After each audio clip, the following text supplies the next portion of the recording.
c'est vrai, c'est terminé. En fait. Tu sais que c'est vrai. On peut te montrer ce qu'on veut après. Mais c'est surtout, comme je dis, moi je le dis toujours parce que c'est quelque chose que j'aime faire partager, c'est surtout une fois que tu as été chez Rabbeinu et que l'on te fait le reset. Tu te souviens la Game Boy? C'est appelé sur reset quand ça buguait, tu te souviens? Avec la petite pointe. Tant que le gars il s'est pas pris le. On se voyait jeune, Non? Alors, Lilou Nishmat, Meir René Ben Fortuna vers Rabbi Shimon Mimoun et Eric Yaron Ben Nina vers Refoua Shelema de Nissim Ben Nina vers Robin Hamous Amos Ben Amalia Malka. Alors, Refoua Shelema de Aaron Ben Malka. C'est le fils de Yannick, tu connais Yannick? Aaron Ben Malka. Je veux dire son nom. Et Refoua Shelema, les. Aïdale Bat Frajda. Aïdale Bat Frajda. Les gammes Raymond Zeitman. Aaron Ben Michal. Et Eli et Dan. Eli Ben Michal Marcel. Et tout l'âme Israël Bezrat Hashem. Et Lilou Nishmat. Nishmat. Zev Ben Avraham Beyona. Ben Avraham Beyona. Donc, comme on a l'habitude le jeudi après-midi d'étudier le Sidour, c'est-à-dire la Tefila, les mots de la Tefila. On est arrivé au deuxième mot de la prière, c'est le mot Ata. Alors, on a expliqué le cours dernier comment Baruch, ça veut dire quoi Baruch? Juste avant, on avait expliqué Kol HaBrachot. Après, on avait étudié ce que ça veut dire Hashem Sefatay Tiftach Ufi Yagit Teilatera. Et maintenant, on est arrivé à quand on dit Ata. Baruch Ata. Alors, ça veut dire quoi le mot Ata? Alors, Ata, le mot, il veut dire toi. Béni sois-tu. Béni que tu es. Baruch Ata. Mais apparemment, le mot Ata, qui veut dire aussi toi, c'est un peu complexe de l'employer avec Hashem.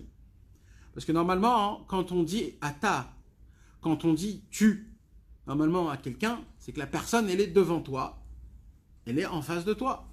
Et elle est concentrée, elle est, comment on appelle ça, Mitsumtsam, elle est contractée. Elle est contractée devant toi. Tu ne peux pas dire à quelque chose qui est général, toi. C'est général. Tu ne peux pas dire l'air, tu ne peux pas dire à l'air, toi.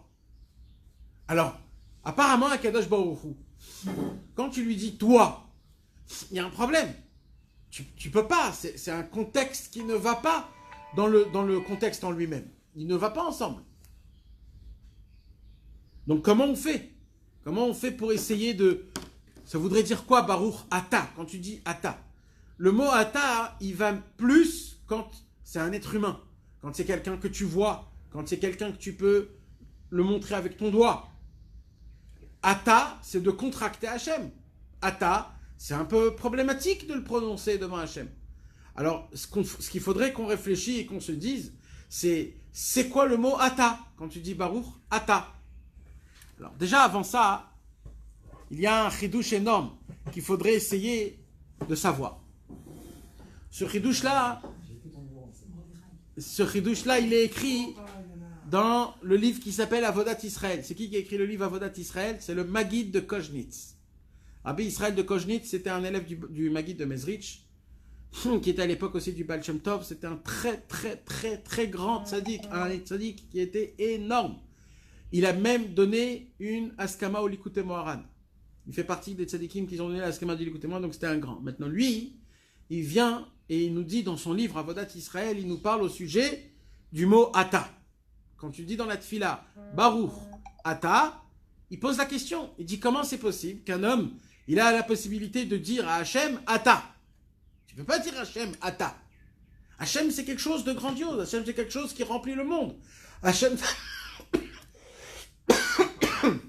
Hachem, c'est quelque chose qui est tout, sauf dire toi.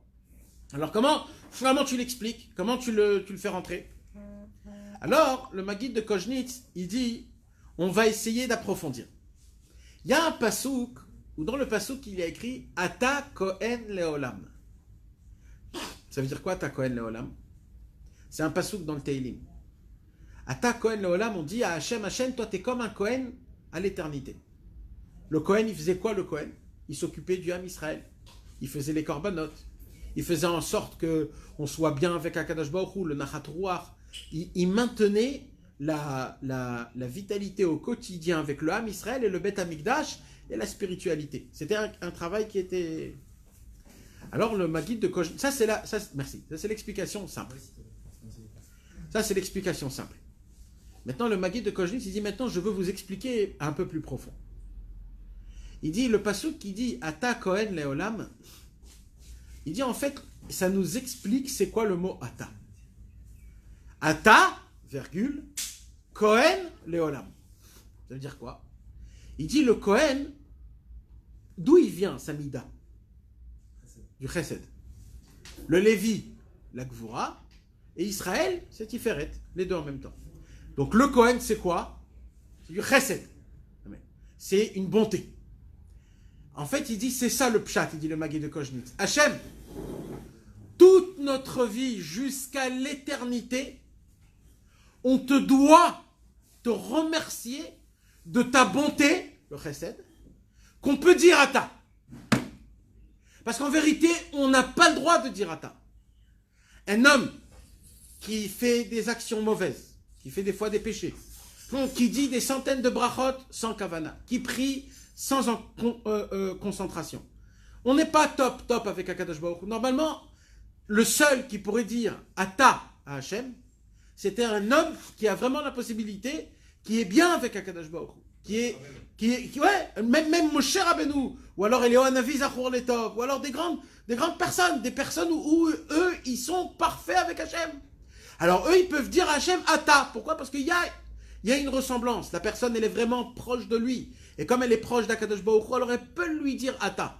Mais apparemment, une personne comme nous, qu'on est complètement lointain de Dieu, on ne sait même pas ce que c'est, on ne sait même pas à quoi ça ressemble, on ne sait même pas ce que c'est ni la Torah, ni les mitzvot, on ressent rien du tout, on a rien, on est enlevé de toute sensation possible. Comment c'est possible qu'on nous permet de dire Ata? Sur ça, il dit le Maguid de Kojnitz, Ata, Kohen Leolam. Ça veut dire quoi? Kohen, c'est le Chesed. On te remercie, Hachem, de ce Chesed. On te remercie de cette bonté que tu nous permets de t'appeler Ata. C'est une permission qu'Akadosh Baruch Hu, il nous permet, malgré qu'on n'est pas apte à l'appeler Ata. Parce que c'est qui doit l'appeler Ata? C'est que des gens qui sont proches de lui, des gens qui lui ressemblent, des personnes qui sont là et qui sont dans le Inyan de la Vodat Hashem. Mais des personnes comme nous, ça serait très difficile d'appeler Ata. Et là, il dit comme ça, il dit le Maguid de Kojnitz, ça je l'ai appris de qui? De mes maîtres. Ça veut dire, d'où il apprend ça? Du Baal Shem Tov et du Maguid de Mezrich. Que quoi? Qui Kara Chesed. C'est quoi l'essentiel de la bonté qu'Hachem il nous fait avec nous?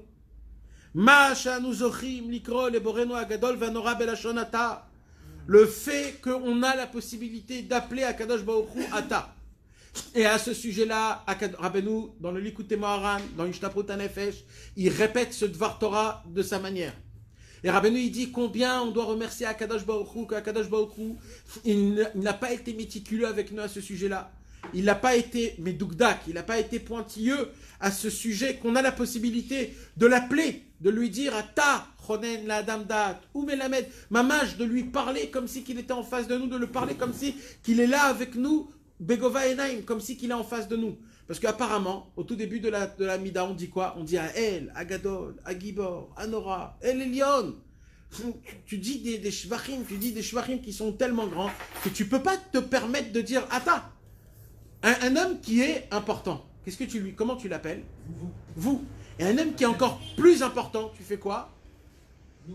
Non, un homme qui est plus important, tu l'appelles en troisième langage, en troisième. Il. Votre Majesté. Ouais, c'est le roi veut. Le maître veut un verre de lait. Tu parles comme en troisième. Et après la troisième, langage, après ça monte de niveau jusqu'à que tu peux plus le parler. Pourquoi tu peux plus le parler? Parce qu'il n'est pas de ton niveau. C'est ça ce que ça veut dire. Moi, je peux te parler avec toi. Pourquoi? Parce que on se regarde dans le même Gova Enaim. On se regarde dans le même niveau. Mais maintenant, moi, je voudrais parler à Bibi Netanyahou. J'ai une possibilité pareille. J'ai pas de possibilité. Il faut que je fasse pour ça des 1000 et des 100, une bakacha, une demande, et ils vont étudier la demande, et ils vont savoir c'est quoi que tu veux demander, combien de temps on va te donner. Maintenant, là, il pose la question, Rabbeinu, il dit, c'est une vraie question. Comment c'est possible qu'avec Akadosh Baruch Hu, on a cette possibilité de lui parler? C'est lui à El, à Gadol, à Gibor, à Nora, El Elyon. Tu vois d'ailleurs, dans les Breslavers, il vous voit Rabbeinu, il appelle vous, et Hachem Barach, quand il vous dit, Nachon. Donc on voit, mes amis, que c'est pas une petite question, c'est une question qui est mamache dans le pshat, c'est une question qu'il faut vraiment la poser, et c'est une très bonne question, et c'est une question que la réponse, c'est la question elle-même. Ça veut dire quoi? Le fait qu'Hachem, il t'a ordonné de l'appeler Ata, ça c'est la plus grande bonté qui puisse exister au monde. Il te laisse cette possibilité de l'appeler Ata, même que tu ne le mérites pas. Donc apparemment, quand tu dis Ata, mes amis, qu'est-ce qu'il faudrait faire? Il faut avoir très peur. Quand tu dis Baruch, on a dit c'est quoi? On a dit c'est l'origine, la source de toutes les brachot. Donc imagine-toi qu'est-ce qu'il a Hachem. Tout ce que tu as besoin, c'est chez lui. Donc tu comprends maintenant comment tu peux pas sans lui? Maintenant tu peux avancer. Ata, ça veut dire quoi Ata? Ata, ça veut dire, tu sais, t'es pas raoui du tout de lui parler, de le prier, de rien du tout. Mais il te donne la permission. Alors quand tu dis Ata, tu dois avoir très peur. Tu dois presque trembler. Parce qu'Akadosh Baruch Hu, il te laisse une opportunité qui est énorme. Lo magi alecha. Ça te revient pas que tu peux l'appeler Ata. Ça te revient pas. Mais il te le donne quand même. Par pitié, par miséricorde, par sa bonté, par son chesed. C'est ça le pshat. Ata, Kohen Leolam. Kohen, c'est le chesed. C'est un chesed énorme que tu peux dire Ata, Leolam, pendant toute ta vie. C'est difficile quand tu fais ce beau début d'accepter maintenant ce lien-là. Mitbodedut, c'est une autre histoire. Justement, parce que quand tu prends l'habitude de faire Mitbodedut, Baruch Hashem, et que tu prends l'habitude comme ça d'avoir une relation avec Hashem qui est très proche, quand tu te retrouves dans la Hamida, tu reprends un peu cette relation. Nachon. Et c'est Nachon. Et c'est pour cela qu'il ne faut pas tout mélanger. Il ne faut pas tout mélanger. L'Aïd-Bodedut, c'est l'Aïd-Bodedut. Quand tu es chez Rabbeinu, tu parles une autre conversation. Quand tu es dans la Hamida, c'est une autre conversation. Quand tu fais le Hallel, le Baruch Ata, c'est une autre conversation. Quand tu fais une bracha pour boire chez Akon et un Bidvaro, le Ata, c'est une autre conversation. C'est des autres choses. Toujours, c'est une nouvelle figure. C'est une nouvelle face que tu vois d'Akadosh Baruch. Mais quand tu te tiens devant la Hamida et tu dis Hashem, Sefatay, Tiftar, Rufi, Agite, la terre, Baruch, Ata, quand tu dis Ata, tu dois avoir peur. Tu dois savoir que. Non, tu dois savoir pas du tout. Pendant la Hamida, c'est pas du tout Begova Enaim. C'est Ael, Agadol, Agibor, Vanora. C'est le plus grand des plus forts, qui fait très peur. C'est Dieu avec toute sa puissance. Donc le Hata, c'est quelque chose de énorme. D'accord? Donc ça, mes amis, c'est la première explication qu'on a dit sur le Maggid de Kojnit, c'est Rabbeinu Akadosh, comme quoi, en vérité, c'est un chesed qui est énorme qu'Akadosh Baruch Hu nous laisse la possibilité de lui dire Hata. Mais en plus de cela, il se rapproche quelque chose. C'est quoi? Alors, il y a une autre explication. C'est quoi l'explication? C'est qu'en vérité, le Yahabetz, Rabbi Yaakov ben Tzvi, il a écrit un livre, il a écrit un sidour. Le sidour, il s'appelle le Sidour à Yahabetz. Il a écrit un sidour qui est beaucoup d'explications d'après la Kabbalah, d'après plusieurs choses. Lui, il a donné une explication de c'est quoi le mot Ata. Écoutez bien, mes amis, c'est très fort. Il dit comme ça, au moment où tu dis Ata, tu fais descendre Hachem. Et il est en face de toi. Quand tu dis pas Ata, tu l'appelles pas. En fait, le fait que tu dis Ata, il est obligé de se mettre devant toi pour que tu puisses le dire Ata. Comme ça, il dit le Yahabetz. Tu fais descendre la lumière du Shefa, la lumière de l'abondance d'Akadosh Baruch Hu, je vais vous lire dans les mots. Ata, c'est quoi Ata? Or, Aelout, la lumière divine, Ashofea Lenochach, qui est en abondance devant toi, dans le présent. Que moi, chez Katouv, chez Viti Hashem Enegdi Tamid, comme c'est écrit chez Viti Hashem Enegdi Tamid. Donc, ça voudrait dire quoi? Ça veut dire que tant que tu n'as pas dit Ata, Akadosh Baruch Hu, il est là où il est. Mais au moment où tu dis Ata, en fait, c'est une façon de l'appeler, de le faire descendre, et à ce moment-là même, il est devant toi, Et là, tu peux dire ata. Donc, le mot ata, c'est un mot qui est exceptionnel. C'est en fait, tu l'appelles, tu le fais descendre de toute sa haïnian et tu le mets en face de toi. Et là, le Maguide de Kojnitz, il pose une très grande question. Qui peut se tenir devant le roi des rois? Parce que là, quand on dit ata, Dieu il descend, c'est pas des mots en l'air. C'est pas des mots en l'air. Hein. C'est pas comme si. C'est pas comme. C'est mamache comme ça. C'est mamache. Et la preuve, c'est quoi? C'est quoi la preuve, mes amis? Exactement. Il y a écrit une halakha dans le Shulchan Aruch. Une halakha mefuseket, tranchée complètement. Interdiction à toute personne de passer devant un homme qui fait l'amida. Pourquoi? Parce que Shrina Kenegdo, Dieu il est en face de lui. Et alors, ça l'embête Dieu Hachem. Qu'est-ce qu'on a expliqué? Que le monde il est rempli de divinité même maintenant. Et quand un homme il doit marcher dans le vide, en fait Hachem se pousse pour lui laisser de la place. Donc quand un homme il marche en face d'un homme qui prie, Dieu il est obligé de se pousser pour te laisser.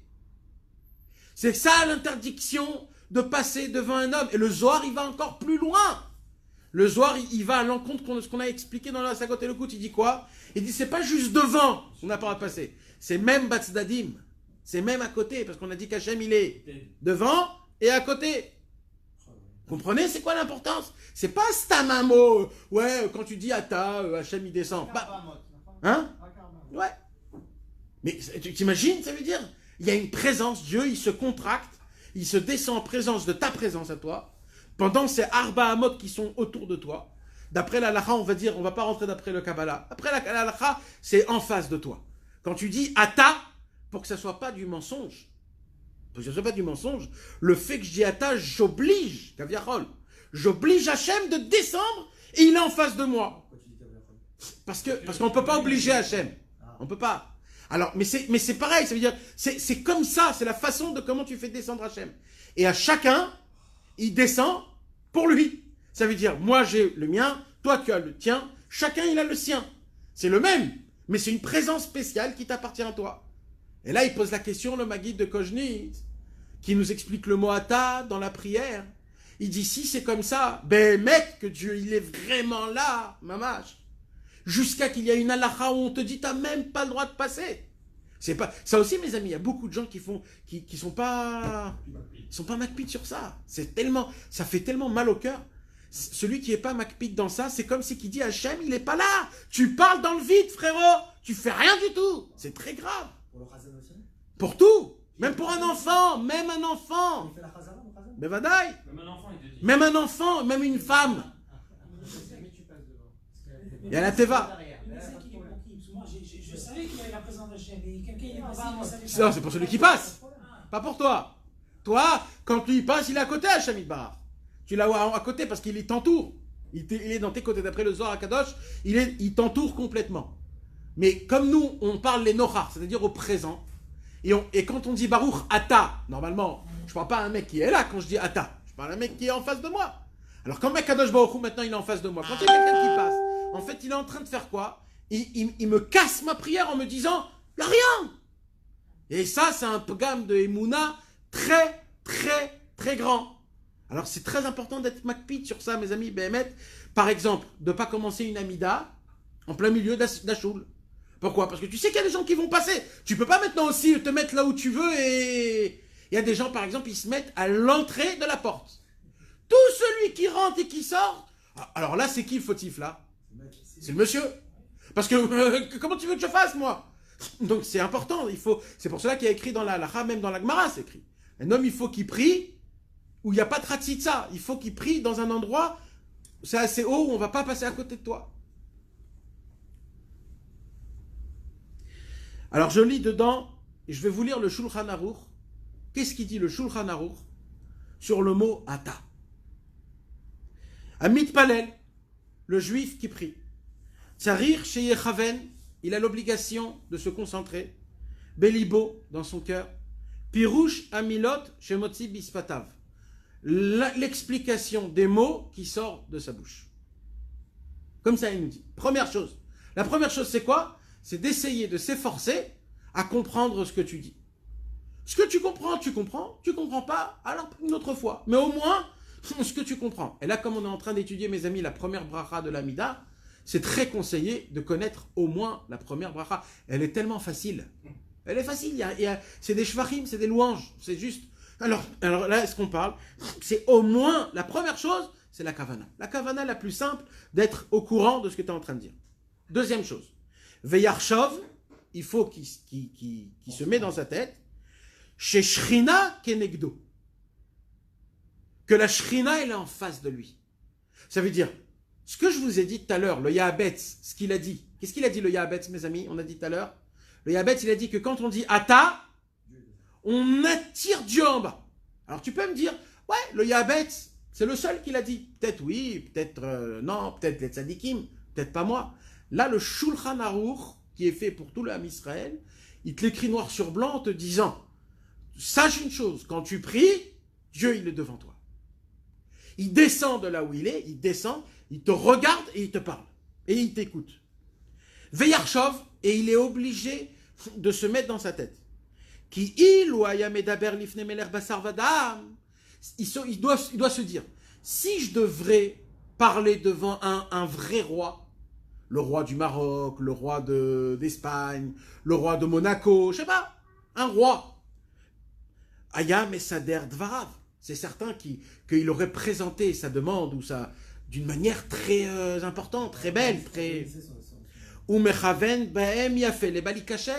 Et il aurait dit les mots, et il serait concentré pour qu'il puisse donner les mots qu'il faut pour pas qu'il se trompe dans sa demande. Kalva Homer, à plus forte raison, Lifne Melech Malchea Melachim Akadosh Baruch Hu, quand on parle du roi de tous les rois, chez Choker Kol Marshavot, qu'en plus de ça, qu'est-ce qu'il est Hachem? Choker Kol Marshavot, c'est quoi Choker Kol Marshavot? C'est quoi? Il creuse dans les pensées Hachem. Il veut savoir jusqu'à où je suis dans tes pensées. Il scrute. Je veux savoir jusqu'à où je suis dans ta tête. Est-ce que je suis complètement ou pas?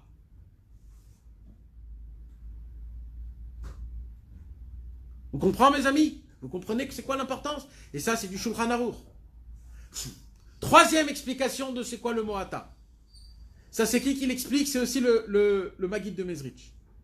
Le Maguid de Mezrich, lui, il met... C'est toujours la même chose, mais il met d'une autre façon. Écoutez bien comment ça fonctionne. Il dit Ata, pirouche, shiye prinat avaya be prinat gilouy. Kilou le nochach, bechinat ata, liot elokenu, shiitiached alenu, shieshelanu mamash. Il dit quand tu dis le mot ata, alors oui, tu fais descendre Akadosh Baruch Hu. Mais le problème, c'est quoi? C'est que je le vois pas. C'est que je le sens pas.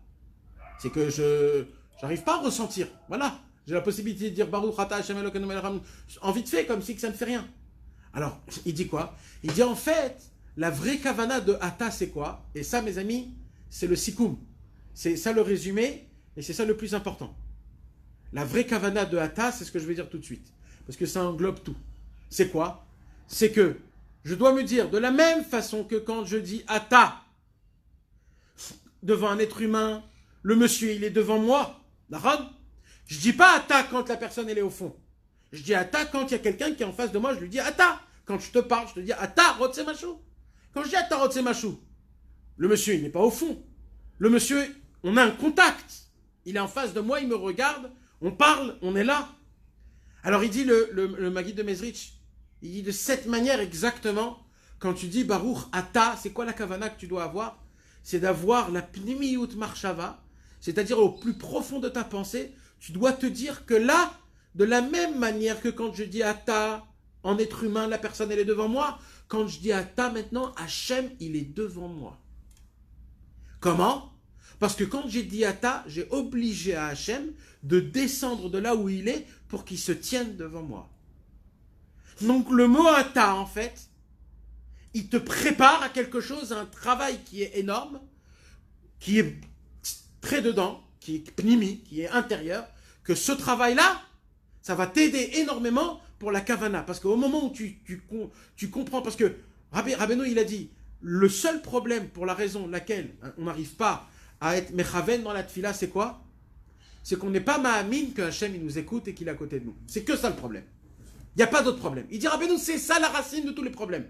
C'est qu'il te manque de Emouna, qu'Hachem il est en face de toi et qu'il t'écoute. C'est que ça le problème. Si tu aurais vu Hachem, tu aurais fait une bonne doute exceptionnelle, tu aurais pris une prière exceptionnelle. Le problème c'est quoi? C'est que tu ne le vois pas. Alors il dit, où tu peux te renforcer dans la vision de Dieu? Quand tu dis le mot Ata. Ata, on dit en hébreu, c'est les Nochach. Nochach, je ne sais pas comment on dit. Présentiel. C'est présentiel. Mais présent, c'est pas juste un verbe. Ça veut dire que c'est la personne. Ouais, présentiel. C'est un mot qui vient d'inventer. Du présentiel, en présentiel, c'est-à-dire en physique. C'est un concept qui vient d'inventer. Pas du tout. Présentiel, c'est-à-dire physiquement. Alex, Google-moi ça. Mais dis-moi, Google-moi ça.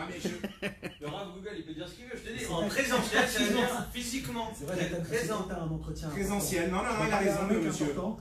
Présentiel qui nécessite la présence des personnes concernées. Tu prépares. Par opposition à distance. Écoute bien. Qui nécessite la présence des personnes concernées par opposition la distance. C'est beau. Pas de distance. Alvaï que j'aurais un français pareil. Allez, quelle distinction ces gens de la technologie. Tu vois le Sechel chez Bechol Davar. Des Kitso. Mes amis. Donc c'est quoi donc Ata? Ata, On va par les échottes et les oignons. c'est comment on a dit? Présentiel. Voilà, que ça soit mamash. Mes amis, juste on termine avec un très beau chidouche de Torah. Un très beau chidouche de Torah. Vous voyez, dans les Pirkei Avot, on a le temps, Baruch Hashem. Ah oui. Dans les Pirkei Avot, mes amis, On a commencé avec 40. Arrête de gratter. dans les Pirkei Avot, il y a une Mishnah que tout le monde connaît. C'est quoi la Mishnah? Istakel beshlosha dvarim, ve'en ata balidechet. Regarde trois choses, et quand tu regardes ces trois choses-là, ça va beaucoup t'empêcher de ne pas tomber dans des fautes. Ain roa, ozen shomat, vechol ma'asecha basefer nichtavim. D'accord? Ain roa, il y a un œil qui te regarde.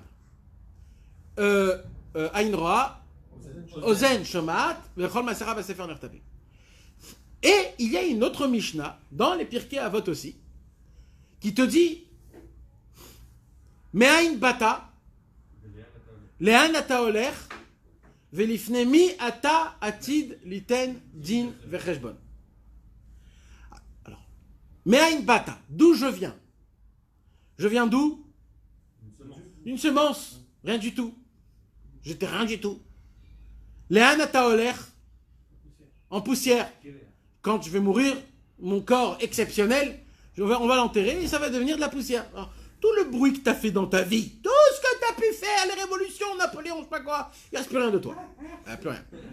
Et, Vilifne mi ati diten din vecheshbon. Alors, il y a un grand des Chassidim, Rabbi Moshe Mekouvrin, il a dit en fait, cette Mishnah, elle nous parle du mot ata, du Baruch Ata. En fait, la Mishnah, elle veut nous dire comme ça. Istakel beshlosha dvarim ve'en ata balidechet. Quand tu vas regarder ces trois choses-là, tu ne pourras pas dire le mot ata en faisant une avera. Istakel beshlosha dvarim ve'en ata, tu ne pourras pas dire le ata lidechet en faisant une faute. Comment? Alors il dit comme ça. Me'ain bata, d'où tu viens? Mais Aïn Bata, en fait, tu dois te dire d'où j'ai cette possibilité de dire devant Hachem Ata. C'est la première vision. Mais Aïn Bata, comment je me permets de dire Ata? Première position. Après, Le'an Ata Olech. Ça veut dire quoi? Le'an Olech Ata Shincha Motzi Mipicha. Ça veut dire Le'an Ata Olech. Où tu mets le mot Ata? Tu l'envoies balader? Tu le jettes parce que t'as rien à... Ou alors le mot Ata, il est important. Le'an Ata Olech. Où tu prends le Ata? Où tu l'envoies? Tu l'envoies chez Hachem? Tu l'envoies à la poubelle? Tu le dis comme ça? Velifne mi Ata atit liten in cheshbon. Ratza lomar, kodem shetomar Ata, avant que tu dises le mot Ata, tzarich litbonen velasot din vecheshbon, be'eze koach dechilur chimu yecholim leilech lomar Ata. C'est-à-dire que quand un homme il se prépare pour dire Ata, il doit se dire ce mot, il va monter dans le ciel. Quand il va monter dans le ciel chez Akadosh Baruch Hu, il va voir à travers le mot que j'ai dit. Est-ce que j'ai eu de la kavana? Est-ce que j'ai pensé? Est-ce que j'ai réfléchi réellement au mot? Et en fonction de ça, Akadosh Baruch Hu, il va voir. Quelle honte que c'est si ce mot, je l'ai dit d'une vitesse. Parce qu'Akadosh Baruch Hu, c'est comme si il te donne une possibilité, 1 par 1 milliard, possibilité 1 par 1 milliard, de te dire, tu sais quoi, toi, je vais t'ordonner à parler. Pas de problème. Toi, tu vas parler. Et tu ne pourras pas dire ce que tu veux, tu pourras dire juste quelque chose qu'on peut maintenir. Et toi, tu viens, et tu lis la chose comme si de rien n'était. C'est très très grave. Après qu'on t'a donné une opportunité de venir, de parler, d'être écouté, en plus ça a été dicté. Et toi, tu viens et tu jettes. Et c'est là il explique. En fait, la Mishnah de la Masechet Avot, elle veut te dire, Istakel b'shloshat dvarim, regarde ces 3 choses, ve'en ata, et là tu pourras ne pas te tromper quand tu diras ata, l'idechet. Et à cause de ça, de tomber dans une faute. Pourquoi? Parce qu'il y a des possibilités que quand tu dis ata, de faire une avera. C'est quoi? C'est que quand tu dis baruch ata, et que tu penses pas tellement, ça veut dire quoi ata? Alors là, tu as une avera. Pourquoi? Parce que le mot ata, c'est ça qui fait faire descendre Akadosh Baruch Hu en bas. Alors il dit comment? Me'ain bata. D'où il vient le mot ata? D'où tu as ce mérite de dire ata? Le deuxième vision, c'est quoi? Le'an ata oler. C'est-à-dire, où tu emmènes ce ata? Tu l'emmènes avec quoi? Avec une concentration? Pas une concentration, tu le fais jeter?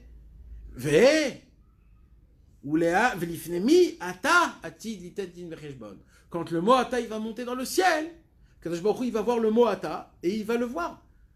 Comment il va le voir? Il va le voir d'une manière. Est-ce que ça a été dit comme il faut? Pas comme il faut? Il y a un midrash où il y a écrit que quand on va monter dans le ciel, alors on va ressembler à un étrog. Et comment on regarde un étrog, mes amis? On le prend et on le regarde. Et on essaye de le chercher, de trouver, peut-être qu'il y a un point noir, peut-être qu'il n'y a pas un point noir. Tu essayes de... Maman, tu fais un travail qui est énorme, avec des loupes, avec des lumières, avec des trucs, etc. Tu te casses la tête pour trouver un étrog qui sera pareil. Quand nous, on va monter dans le ciel, on va être en forme d'étrog, on va nous regarder comme ça, on va nous sculpter. On va essayer de voir où il y a des petits points noirs, où il n'y a pas. Mais ça, en vérité, ça se passe où aussi? C'est chaque prière compris dans le ciel. Dans le ciel, on la regarde, bevadaï.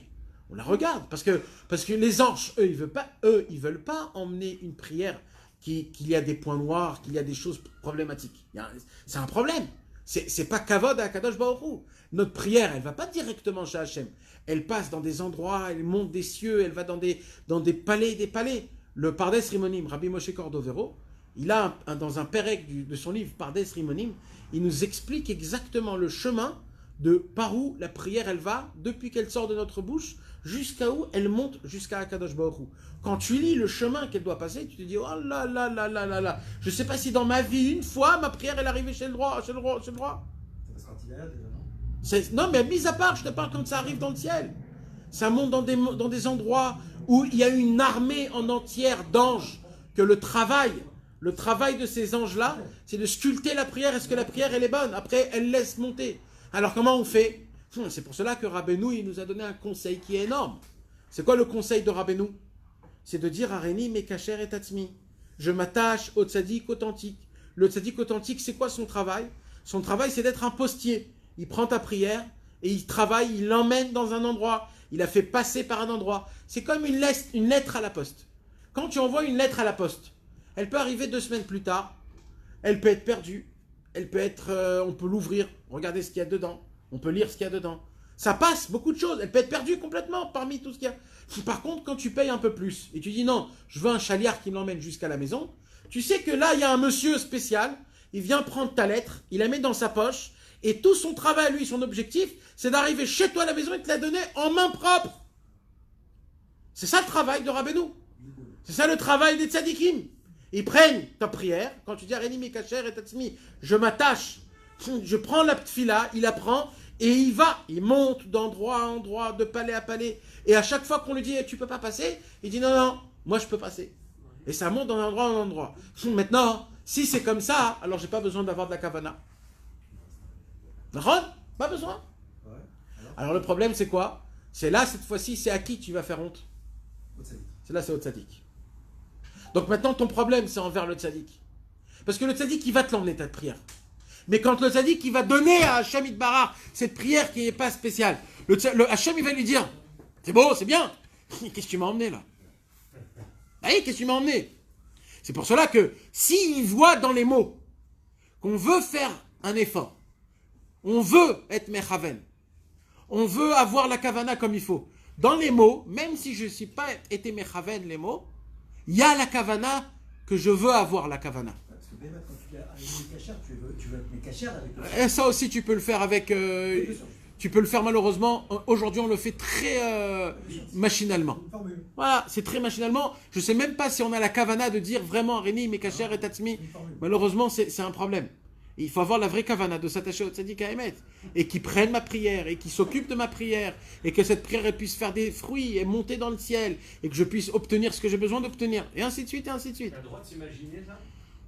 On a le droit de s'imaginer, on est obligé de s'imaginer pour que ça puisse avoir de l'effet. Ça fait partie de ce qu'on a expliqué et ce qu'on répète tout le temps. On répète quoi? On répète que quand un homme il se prie, il a besoin, obligatoire, il a besoin de se préparer un petit peu avant. Il y a écrit dans le Shulchan Aruch, les tzadikim à l'époque, ils se préparaient 1 heure avant. C'est ça qu'on met le gartel aussi. C'est Ikon, Nikrat Hashem Elohecha, c'est une achana, c'est une préparation pour la prière. Tu te scindes, c'est comme un... Je te prépare un truc. Une fois j'ai oublié de mettre le gartel un matin, et mettre un moment dans la prière, et j'étais pas pareil. Il y a toujours, il dit Rabbi Nathan dans le Sefer Amidot, Rabbeinu dans Sefer Amidot, il dit Rabbeinu, des fois, la préparation, que tu te prépares pour faire une mitzvah, il dit Rabbeinu, des fois la préparation elle est plus importante que la mitzvah elle-même. C'est ce que tu disais ce matin, Nous on croit que l'essentiel, le plus haut qui se tient, c'est quoi? C'est le inyan de la prière ou la mitzvah ou la kavana. Mais des fois le fait que tu vas au mikvé, tu te prépares, et dans le mikvé tu pries à Hachem que je puisse faire une belle prière, et que tu te concentres, et tu essayes de te préparer, tu regardes le pirouge de la tfila, et de regarder, ça le fait, ça crée en toi une force, que cette force, elle va te donner l'envie de prier meilleur et de pouvoir. Ok mes amis, on a compris donc tout ça? Il a fait. Alors vous voulez qu'on fasse un petit sikoum les gars? Allez, vas-y. Alors Hachem Sefatay Tiftach ou fi Yagit Teilatecha. Ça veut dire quoi Hachem Sefatay Tiftach ou fi Yagit Teilatecha? Normalement je ne peux pas prier. Hachem, je n'ai pas le droit de prier. Ouvre-toi. Alors on a dit que Hachem, c'est quoi le nom de Hachem? Ado, on a dit Ado, Aleph Dalet Nun Yud. D'accord? Dans le mot Aleph Dalet Nun Yud, il y a quel mot? Oui, mais qu'est-ce qu'il y a dedans? Din. C'est quoi le din? C'est la rigueur. C'est quand ça fait mal. Ça veut dire, premier mot, c'est quoi? C'est Ado. Ça veut dire quoi, Ado? Ça veut dire que Hachem, en vérité, t'es pas méritant. T'es pas méritant de prier. L'omagia lecha, interdiction. Alors, qu'est-ce que je fais? Je te demande, j'implore. C'est Fatay Tiftar. Toi, Hachem, prie en moi. Fais en sorte que je puisse te prier. Pourquoi? Ou fiyagid teilatecha. Pour que quand tu vas m'exaucer, je pourrai te louer. Pour te voir, pour me rapprocher de toi. Pour que je puisse... Le but de ma prière, c'est quoi? C'est quoi le but de ma prière? Pour nous? C'est d'obtenir. C'est d'obtenir. Pour après louer. Non. Nous, c'est pour obtenir. Ouais. Toi, tu veux prier parce que j'ai un malade. Alors, je prie pour que le malade y soit. C'est ça mon but. Là, il te dit, c'est pas ça ton but. C'est quoi ton but? C'est que, après que Hachem, il va m'aider, je pourrai te louer, Hachem. Je veux te louer, Hachem. Je veux te dire merci, je vais être content. Hachem Sfatay Tiftar, tu sais pourquoi? Ou Fiyagit Teilatecha. Parce que je veux te dire des Teilim, des Teilot, je veux te louer. C'est pour ça que c'est important de diffuser quand on a vécu un miracle. Nahon. Ils ont fait maintenant à la radio un tornix le vendredi où les gens ils passent pendant 1h30 juste pour dire merci à Hachem sur un miracle. C'est très très beau. C'est très très beau. Et en vérité, chaque père de famille, il doit essayer à table quand il est assis avec sa femme et ses enfants qui mangent Aruchat Erev ou je sais pas quoi. C'est une mida qui est énorme et tellement importante, qui aide beaucoup dans le chinour à Eladim, et même le chinour pour la femme, et même pour les enfants, et même pour soi-même. D'essayer de s'asseoir tous ensemble et de chercher un point. Chacun il doit dire merci sur quelque chose. Mamash, de commencer par le père de famille. C'est super. Il dit voilà, cette semaine, Baruch Hashem, j'ai eu ça, je te remercie, Ribono Shel Olam. Après, tu dis ma femme, dis-moi quelque chose. Et chacun des enfants, et tous les enfants, parce que les enfants, eux, ils ont la possibilité de découvrir les plus que nous. Donc il faut leur dire, même si c'est quelque chose de banal, il faut leur dire ça, oui, ça, ok, et ainsi de suite. Et ça, mes amis, Béhémet, c'est un chinour qui est énorme. Ça met en mode que la famille, toute la semaine, elle va se dire, qu'est-ce que je vais dire merci, Shabbat, ou je sais pas quand. Et ça, c'est important. Il ne faut pas obliger, parce que quand tu obliges, ça commence à devenir un peu... C'est lourd. Mais il faut réellement... Comment ça se passe? Ça se passe que le père de famille, il faut qu'il soit exemplaire à ça, mais qu'il le fait Béhémet. Béhémet, merci à Hachem, Béhémet. Et il doit dire à sa femme, ma femme, trouve quelque chose de toute cette semaine que tu peux vraiment dire à Hachem merci. Et tous les enfants, ils doivent recopier et essayer de dire la même chose, et ainsi de suite. Et ça, c'est quoi? C'est le pshat de Ufi Yagi Teilatecha. Merci Hachem. Je te bénis. Après, on a dit Baruch. C'est quoi Baruch? La source. L'origine et la source de toutes les bénédictions. On a dit que qu'est-ce qui se passe quand tu dis Baruch? Tu fais quoi? Tu plies tes genoux. Quand tu plies les genoux, tu fais quoi? Tu attires la bracha de Hachem. Dans le monde pour l'instant, pas encore sur le monde. Quand tu fais Ata, tu fais quoi? Tu te baisses. Tu te baisses. Pourquoi tu te baisses? Pour attirer sur toi. Non. parce que tu as honte. Parce que, d'après ce qu'on a dit, La présence qui descend. comme tu as dit Ata, tu as fait quoi? Tu l'as fait descendre, il est maintenant devant toi. C'est tout de suite le moment de se prosterner. Donc, tout de suite, tu dis Baruch Ata. Maintenant, le Ata, on va l'expliquer le cours prochain, Bezrat Hashem, jeudi prochain, on va expliquer toute la kavana de la prosternation. Toute la kavana. C'est quoi les kavanot qu'on doit avoir? Qu'on est en train de parler, c'est les deux premières. Ouais. C'est même rien que la première. C'est même rien que la première. Non, mais c'est important parce qu'après, c'est même assourd de se prosterner. Nahon. Non. C'est que la première. Après, on n'a pas parlé sur la Ada, en fait, on est tu prosternes pas. tu à Hachem, Ouais. son intimité. Ouais. En fin de compte, on parle de beaucoup de kavod, de respect, on parle de la troisième personne que tu étais là. Nahon. Et à côté de ça, on lui dit tu. C'est ce qu'on a dit tout à l'heure. On a dit tout à l'heure, normalement, c'est interdit de le faire. C'est ça? C'est bien mettre, c'est interdit. C'est pas honteux. C'est interdit. Et on est les seuls à dire tu à Hachem. Nahon. Nahon. Tous les autres disent pas tu. Nahon. Nous, c'est interdit de dire Ata. Alors, comment on le dit? Akadosh Baruch Hu, il nous a fait un chesed, c'est-à-dire il nous a fait une bonté. Il nous rend un service qui nous laisse l'appeler Ata. Pour que la prière, elle soit comme il faut. Donc en fait, c'est un cadeau qu'Hachem il te donne. C'est pour cela qu'on a dit que la kavana qu'il faut avoir dans le mot Ata, la première kavana c'est quoi? C'est une crainte. Parce que de base, t'as pas le droit de dire Ata. C'est un cadeau qu'Hachem il te dit, vas-y, tue-toi moi. Mais alors, quand tu fais ta Hitbodedut, tu dis bien tu à Hachem. Alors, on a dit que l'Hitbodedut, c'est toute une autre facette. J'ai entendu que tu l'as dit. Toute une autre facette. Mais nous, on dit toujours tu à Hachem. Oui, mais c'est une autre facette. Hitbodedut, c'est Hitbodedut. Là, on parle dans la Hamida. Le concept de l'Hitbodedut, Rabbeinu a créé une nouvelle facette dans l'Hitbodedut. C'est quoi? C'est que Hachem, il est ton copain. C'est la proximité. La proximité. Alors, comment ça se fait? Dans la Hitbodedut, la Mahala Chekzola Batfila, tu as une proximité aussi forte.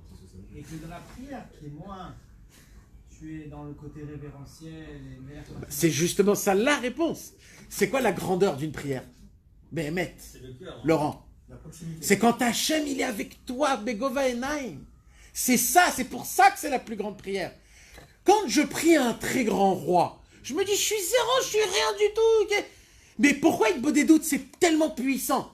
C'est parce que Hitbodedut, c'est quoi? C'est qu'Hachem, il est en face de toi, c'est ton copain. Tu peux t'adresser à lui quand tu veux, comme tu veux, de la façon que tu veux. C'est pour ça qu'elle est tellement grande. Je peux même C'est fâcher. l'ami du roi. Tu es l'ami du roi, c'est ton ami. C'est ça la grandeur. Dans ta question, il y a la réponse. Par contre, dans l'Amida, tu peux pas. Parce que là, c'est qui Hachem? Là, c'est Ael, à Gadol, à Gibor, à Nora, El Elyon. C'est un Dieu c'est Hachem Itbarach, le vrai, où tu n'as aucune perception de ça. Et limite, c'est une honte. C'est de s'adresser à lui. Vous savez qu'au début, la Avodah Zara, C'était quoi la racine de la première Avodah Zarah? Là, vous allez comprendre, mes amis, la puissance de ce que c'est Baruch Ata. La racine de la Avodah Zarah. Comment, un jour, un mec, il s'est dit, Dieu n'existe pas? Non, à l'époque, il n'y avait pas. Je vous parle de ça à l'époque de Adam Arishon, après Noir, pendant Noir. Comment eux, ils étaient proches de la création du monde. Eux, ils voyaient Hachem. Tout était neuf, tout était nouveau. Adam Arishon, il était là. C'était le premier homme du monde. Tu t'imagines, tu vois Adam Arishon? Oui, si, je sais. Comment un homme, pendant qu'Adam Arishon, il est vécu, il est là, c'est le seul, il dit non, Dieu n'existe pas. Le Rambam, il nous apprend qu'en fait, Akadosh Baruch Hu, il était tellement grand que eux, ils se sont dit, Dieu, il est trop grand. Nous, on est zéro, on compte même pas pour Hachem. On n'est rien du tout. Alors nous, on doit vivre notre vie en bas, et lui, il fait ce qu'il veut en haut. Ça a été la première racine de la Avodah Zarah. Si un homme, chas v'shalom, il se dit dans ma prière ne monte pas en haut et fait pas son travail, c'est comme ça une racine de la Avodah Zarah. Donc nous, quand on dit Baruch Ata, qu'est-ce que tu fais dans Ata? Ata, tu attires mamash complètement le Inyan d'Akadosh Baruch Hu. Un petit ridouche comme ça, qu'un des Chassidei Breslev, il avait dit, dans la Torah Aleph du Likutei Moharan, Rabbeinu, il explique beaucoup le Inyan de chaque chose. Et une des choses qu'il explique, c'est quoi? C'est les lettres. Dans le Aleph, c'est la première lettre de l'alphabet. Taf, c'est la dernière lettre de l'alphabet. Et le He, c'est la façon de Hachem. Pourquoi He, c'est Hachem? Pourquoi quand on veut parler d'Hachem, on fait un He? Hachem. Mais pourquoi le He d'Afka? Alors, il y a aussi ça, Rashi il explique un truc sur ça, mais encore plus beau que ça. C'est quoi? La lettre He, c'est la seule lettre que quand tu la prononces, tu n'as pas besoin de bouger ta langue, tes dents, Le He, c'est quoi? C'est juste de l'air que tu dois sortir. He. D'accord? Aleph, c'est Aleph. Bet. Gimel. Par contre, He, c'est He. Et qu'est-ce qu'il dit le Sha'arei Ora? Le Sha'arei Ora, il dit, de la même façon, Akadosh Baruch Hu, il a créé le monde. Comment il a créé le monde? Il s'est pas fatigué. Il a fait comme ça. Et le monde s'est fait.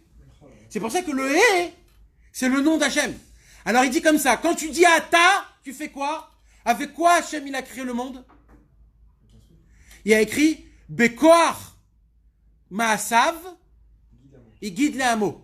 C'est quoi Koar Maasav? Par la force de son acte, il a parlé et les choses se sont créées. C'est quoi Koar? C'est 28. 28, c'est quoi 28? C'est les deux mains en même temps. Alors, on dit comme ça. Ata, ça veut dire, dans l'alphabet, il y a combien de lettres? 22 plus les lettres en plus, ça fait 28 en tout. Avec taf, shin, sin. D'accord? Alors, il dit comme ça. Écoutez comment c'est beau. Dans le mot Ata, il y a quoi? Il y a la lettre Aleph jusqu'à la lettre Taf, qui est en fait toutes les lettres avec lesquelles Hachem il a créé le monde, plus le He. C'est quoi le He, on a dit? C'est Hachem lui-même. Quand tu dis le mot Ata, il y a dedans Hachem Itbarach avec sa puissance sur lequel il a créé le monde en entier. C'est toute son essence. C'est pour cela que quand tu dis Ata, tu attires tout en bas. Tout Hachem, tu l'attires en bas. Tout ce Hachem que tu parles, il descend en bas. Donc, le mot Ata, c'est pour cela que tout de suite, il faut se prosterner. Et on a dit, on parlera de ça, Bezrat Hachem, jeudi prochain, toutes les kavanotes de la prosternation, qu'elle est tellement, tellement importante. Il y a beaucoup de kavanotes. Pourquoi il faut se prosterner? C'est Abraham Avinu qui a écrit la prière? Non. La prière en elle-même telle qu'elle? Non. Abraham Avinu, il a créé que le matin, il faut prier. D'accord. Et qui a écrit le Baruch Ata? C'est l'assemblée de Jérusalem, les Anshe Knesset Agdola. C'est Mordechai, Ezra Sofer, Ezra, Nehemia, Daniel. Abraham, il a fait le Birkat Amazon, je crois, non? Non. C'est qui a fait le Birkat Amazon? On arrivera à ça, Bezrat Hashem. On arrivera à ça. On va expliquer qui... On est jusqu'au deuxième mot, les gars. Allez-nous les Shabéar, par exemple, c'est Yoshua Binoun qui l'a fait. Allez-nous les Shabéar. Baruch Shamar, c'est un pétec du ciel qui est descendu. Ah, chez Adam Arishon, c'est ça? Non, à l'époque de la Gemara. À l'Anshek Neset Agdola, il y a un pétek qui est descendu et qui a élevé cette prière. Quand tu dis Anshek Neset Agdola, c'est pas le Sanhedrin, c'est différent. Non, c'est deux choses différentes. C'est Mordechai, Ezra, la grosse équipe. Voilà mes amis, Bezrat Hashem. On est qu'au deuxième.